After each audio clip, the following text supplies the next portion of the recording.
Sir Isaac Newton, also known as the mastermind of modern science. Sir Isaac Newton was an English mathematician and physicist. He was considered one of the greatest scientists in history, made important contributions to many fields of science. His discoveries and theories laid the foundation for much of the progress in science since his time. It was Christmas Day of the year 1642.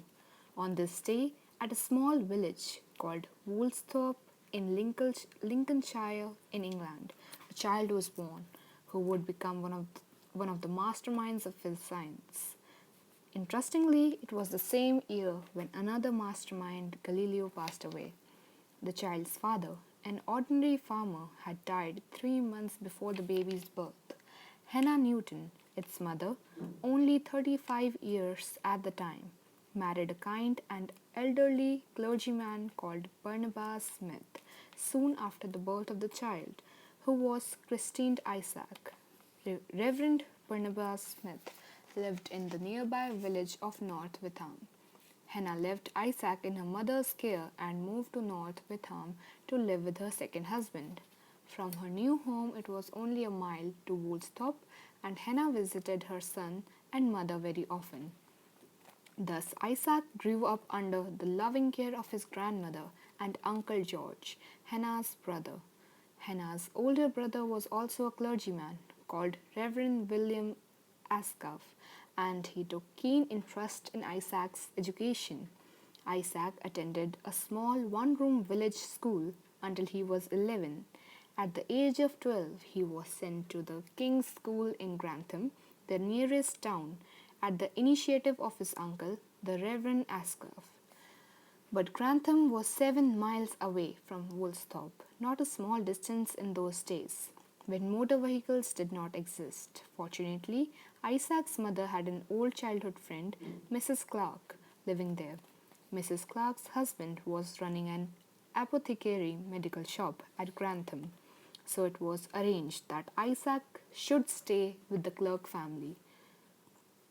Isaac found it pleasant to live with the lively Clarks. He found the medical shop very interesting, with bottles full of colored medicines and all sort of powders and pills. Mr. Clark, who was a kind man, allowed him to help in the medical shop. Newton's interest in chemistry was probably born here. He also found a friend in the Clark home, in the person of Anne, the pretty daughter of Mrs. Clark by her first marriage. Isaac used to make and repair toys for Annie, but Isaac was not doing particularly well in school. In grades, he stood at the bottom of his class. He was silent and dreamy and did not mingle easily with the other boys, even in games. But all this changed abruptly one day when he had an encounter with a school bully. Often this boy would laugh at and make fun of Isaac. One day he did not limit himself so too much to tease. He gave Isaac a painful kick in the stomach. This kick infuriated Isaac so much that in an instant, he became a different person. Beside himself with anger, Isaac threw himself at the bully and gave him such a beating that he collapsed to the ground. The crowd of boys who had gathered around cheered him. Newton was a changed boy now, no longer defendant and withdrawn, but full of spirit and self-confidence. He began to work hard at his lessons and soon rose to the top of his class. When Isaac was 14, his stepfather died. His mother returned to the house at Woolsthorpe with the 3 children of her second marriage, a boy and 2 girls. His mother now needed him to take charge of the family farm. Reluctantly, Newton bade goodbye to the Clark family and went home.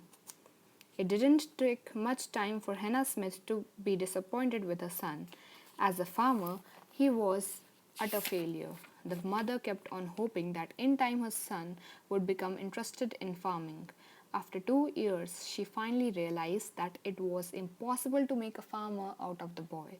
He would rather read books or make things with his hands, write in his notebooks, or simply daydream. Hannah discussed the problem with her brother, Rev. Ascuff. Ascuff saw the problem clearly. Isaac was different from the usual type of country boy. there was something of the scholar about him. He urged his sister to send him back to the King's School, and when Isaac finally finished his studies at Grantham, he must go to the university at Cambridge, he declared. His mother was thrilled at the idea of Isaac becoming a Cambridge scholar, but she kept it to herself. Isaac returned to the school at Grantham next autumn, and so to the clerk's home as well. Now Cambridge became a goal for young Newton, and he worked hard for it. When exams were over and the last day at school arrived, both his mother and uncle were present in the farewell function. They heard the headmaster say this about Isaac. The student whom King's School is most proud of in this class is Mr. Isaac Newton. Young Newton was grateful and happy. He was doubly happy because his application for admission to Cambridge University had just been accepted. In 1661, at the age of 18, Isaac Newton joined Cambridge University. He was enrolled at Trinity College, the same college that his uncle, Reverend Ascove, had attended at the university. His interest began to center more and more around physics and mathematics. He took his degree of Bachelor of Arts from Cambridge in January 1665.